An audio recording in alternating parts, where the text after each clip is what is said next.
thousands will die from starvation and disease because of the conditions that have already been set.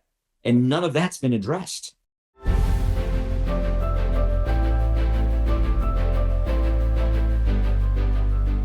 Welcome, Lifetime News viewers.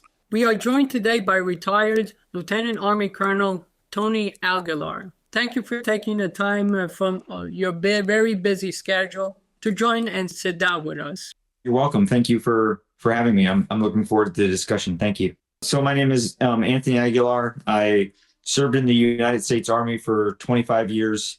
I commissioned as an officer into the Army from West Point. In my 25 years of service, 12 different deployments to combat in Iraq and Afghanistan, Syria, and Tajikistan, the southern Philippines, multiple different countries for operational deployments. And most recently, upon my retirement this past March of 2025, I was called by UG Solutions, and I was recruited by them to be a independent security contractor in Gaza, working underneath the Gaza Humanitarian Foundation to deliver food aid into Gaza during the period of conflict when there was still conflict. So that's kind of my background and how I ended up in Gaza. I was hired as an independent security contractor by the Gaza Humanitarian Foundation. Do you think that the whole planning behind the Gaza Humanitarian Foundation can be traced back to the responsibility of two individuals, President Donald Trump and Israeli Prime Minister Benjamin Netanyahu? The tracing of the responsibility back to those that are directly responsible, I think, can absolutely be tracked back to President Trump and the Prime Minister of Israel, Netanyahu. I think that if you look at how the original plan came to be, so the Boston Consulting Group developed the plans initially for a real estate project in Gaza to rebuild Gaza. And that turned into distribution sites to be built to maintain control of specific pieces of Gaza physically, which then turned into needing a manufactured reason to hold that land to then go into Gaza, which then gave birth to the idea of humanitarian aid being delivered by a privatized contract entity controlled by the United States and by Israel, which was the Gaza Humanitarian Foundation. And if you just look at all the pieces of that, the Boston Consulting Group was selected to design the project before there was a mission. And if you just look one layer, even just one layer deep, Prime Minister Netanyahu, when he graduated from university in the United States, he worked for the Boston Consulting Group from 1976 to 1978. It was his first intern job out of college. And he's maintained a very close relationship with the Boston Consulting Group since.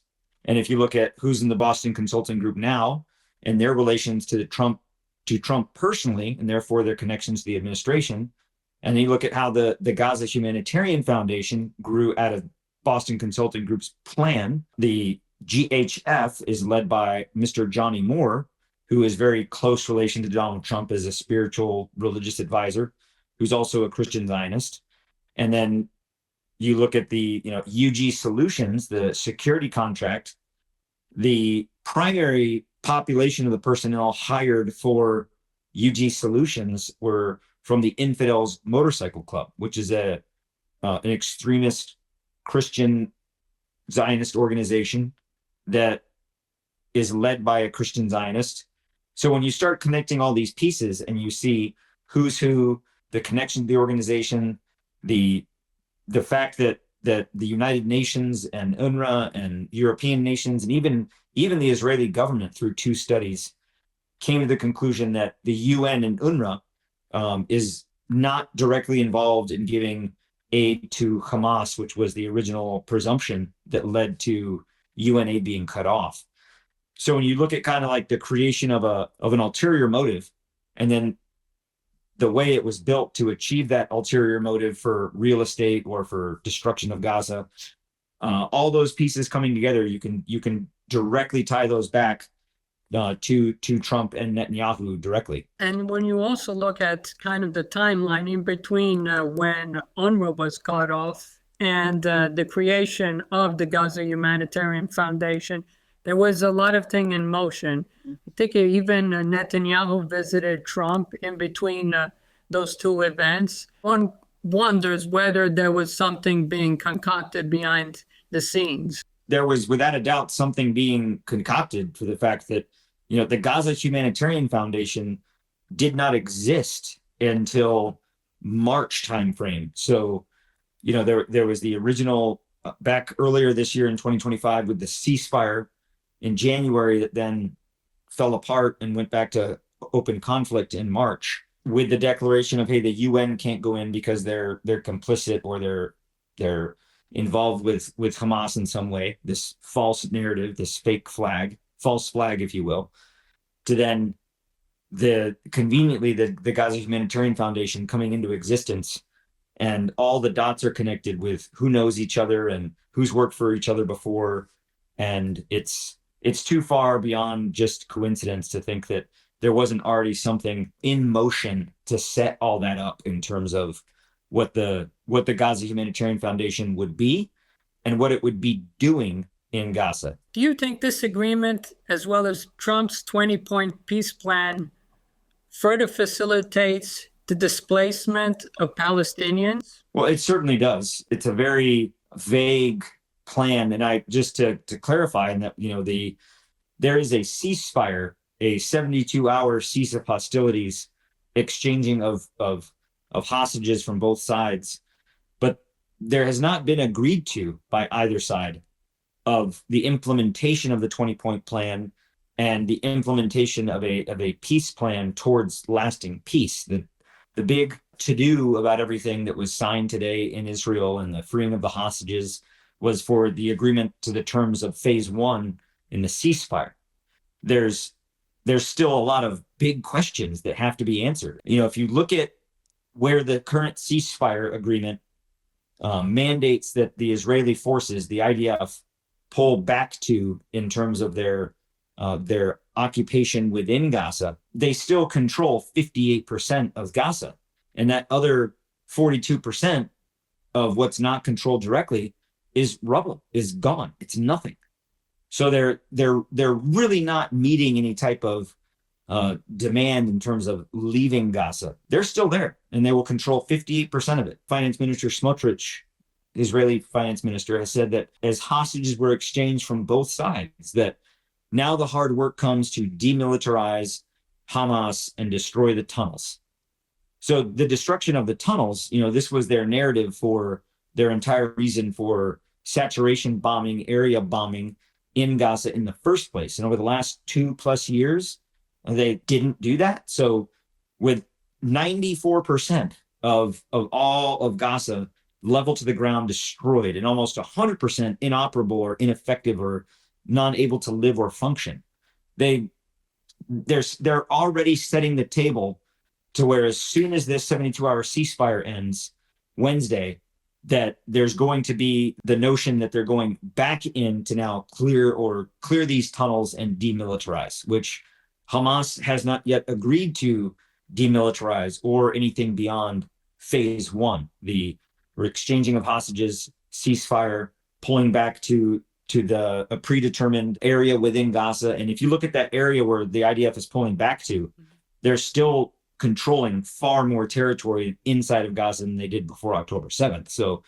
really, if at this timeout, really, it's not an end because we don't know what could happen. But in this timeout period, Israel still is in a position to where they are still occupying and oppressing the population. Nothing's really been discussed about food distribution, humanitarian aid distribution, providing prime power, sewage. Right now, almost all of these families that have been displaced because their homes and their neighborhoods have been destroyed are living in encampments with open sewage. There's no plan that's been derived to focus on, regardless if another bomb were to never drop, thousands will die from starvation and disease because of the conditions that have already been set And none of that's been addressed. This current phase of this peace deal is still very, very concerning. It leaves a lot of open questions that haven't really been answered. And the rhetoric from Israeli leadership, from Smotrich, from Netanyahu, saying, when he spoke to the Knesset after the big ceremonial meeting, he told them all that, we're not going to allow Hamas freedom. We're not going for peace. A Hamas state or a Palestinian state will never exist. He's repeated those things that he's already said at the UN. So to me, based on what Israel's spoken intentions are, they're not hiding it. It's wanton genocide, and they are being very clear about it. And that's hard to accept, that position and also a peace deal. It's hard. Both cannot exist. The most repeated phrase in Scripture is "do not be afraid." We are called to speak the truth, to proclaim the gospel, and to live our lives without fear. For the past 3 years, we've brought this mission to the very heart of the church. At the Rome Life Forum, you won't just hear truth proclaimed, you'll have the chance to ask your questions directly to the speakers. This is your opportunity to engage, to challenge, and to go deeper into the battles we face today. Fear not. Her immaculate heart will triumph. This situation in Gaza, how do you compare it among all the other places in the world where you had tour of duties or military operations? So I had experienced quite a bit of war environments, combat environments, devastating wars in my career in Iraq, in the beginning of the days of Iraq, in the beginning of the war, towards the latter years, in Afghanistan, in the beginning years and the latter years, in Syria, in Tajikistan, and in the southern Philippines, and seeing destruction and fighting and war. And what I witnessed and what I saw and what I bore witness to in Gaza is comparatively the worst that I have ever seen, in not only its level of destruction, but the indiscriminate targeting, and then also, in cases, the intentional targeting of the civilian population, non-combatants, unarmed civilians. Never in my life have I witnessed anything to that magnitude and degree, and the destruction of entire neighborhoods, the destruction of churches and mosques, the destruction of hospitals and schools. And it's beyond anything that I have ever experienced prior to being in Gaza. And I find it at times very difficult to even find the words to actually capture and describe what that is, because it's almost unbelievable. The level of destruction, the death, the onset famine, and the rising starvation, just the depravity and the complete dehumanization of the population. It's easy to feel it when you're there and you're standing there and you're surrounded by it. It's very difficult to explain it, because I really don't have anything else to compare it to. Even in Raqqa, in fighting ISIS, that was very destructive bombing. The ISIS fighters were killing hostages or killing those that didn't want to go with them into Baghuz Fokhani, into the desert. What I saw in Gaza, it's sometimes very difficult to find the words to explain it. But I think that the world is going to start seeing it now over the next few days and coming weeks. If the peace deal holds, more people, more entities will be going in, and I think it's going to be something that the world will be ashamed of. Where's the accountability? The peace deal is seemingly something that it's being put under the carpet. What about the casualties, the people that have fallen victims to this genocidal war? Where is the accountability in all that? That's what we must continue to push for, to demand. If people were not speaking up and drawing attention to this genocide through starvation and the weaponization of aid and bombing, they would still be doing it without hesitation. I don't believe Donald Trump really cares at all for the people of Palestine. I think that Donald Trump is very much personally invested in a peace deal to move into the reconstruction plan, where he and other investors and close allies of him personally, not allies of the United States, but allies of Donald Trump personally, stand to make billions of dollars.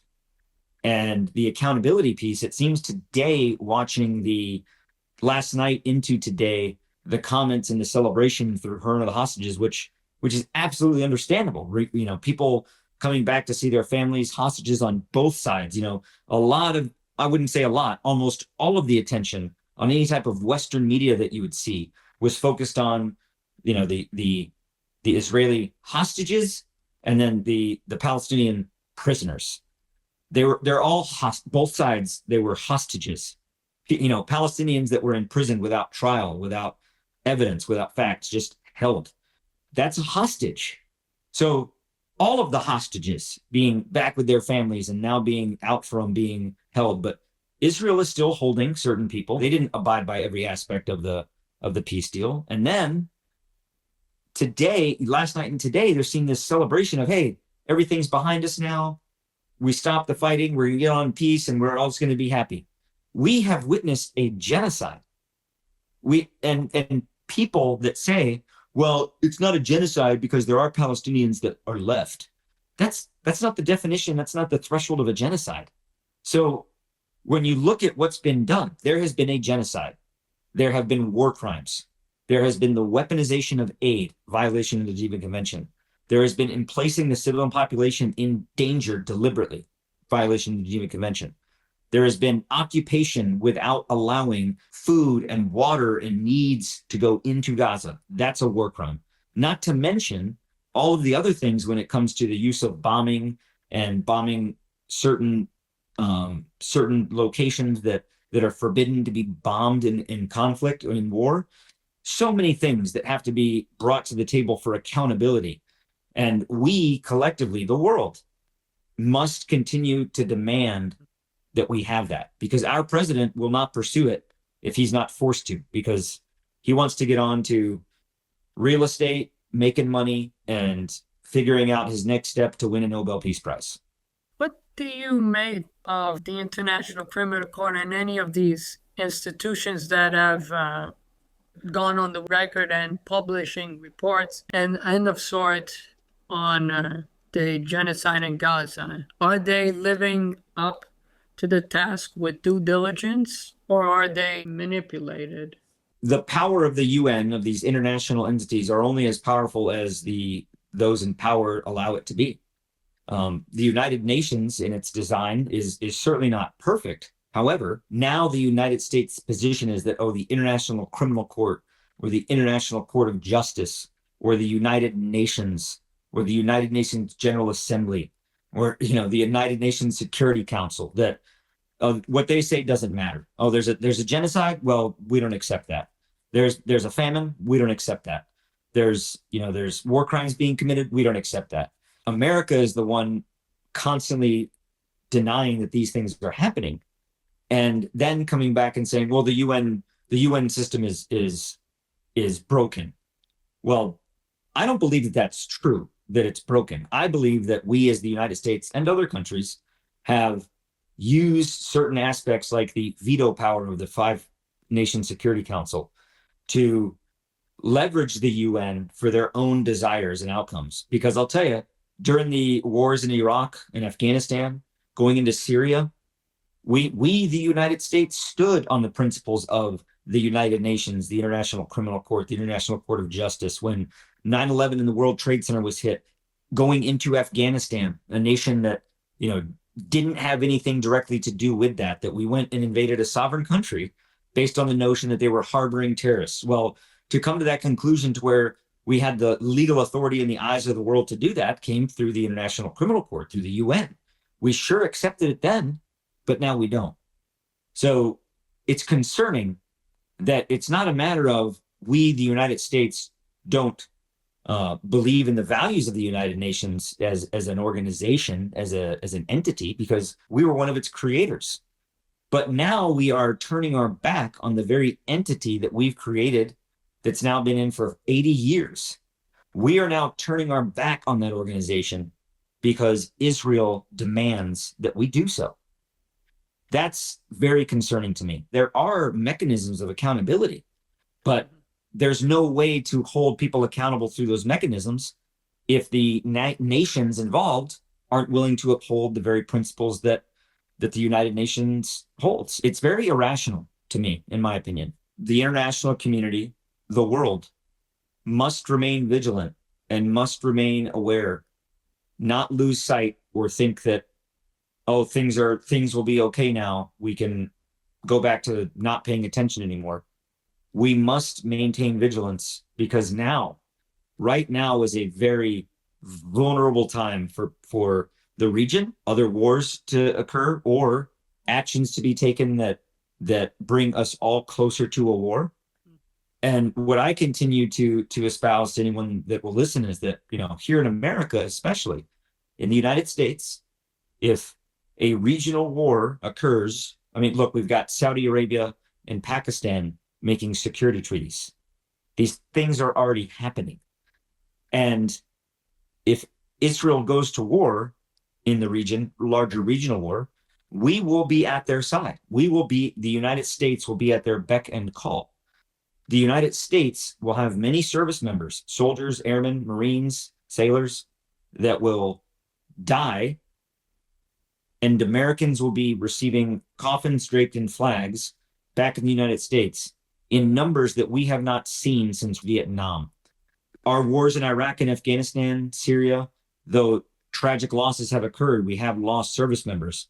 The number of which we've lost will pale in comparison to the violence and the destruction of a regional war there. And what everyone, I feel that everyone needs to maintain is awareness, vigilance, keep being heard. Because if we're not, and we shift back to, oh, things are fine, we will soon find ourselves in a position where there won't be a Palestinian state to recognize because there will be no Palestinians left living.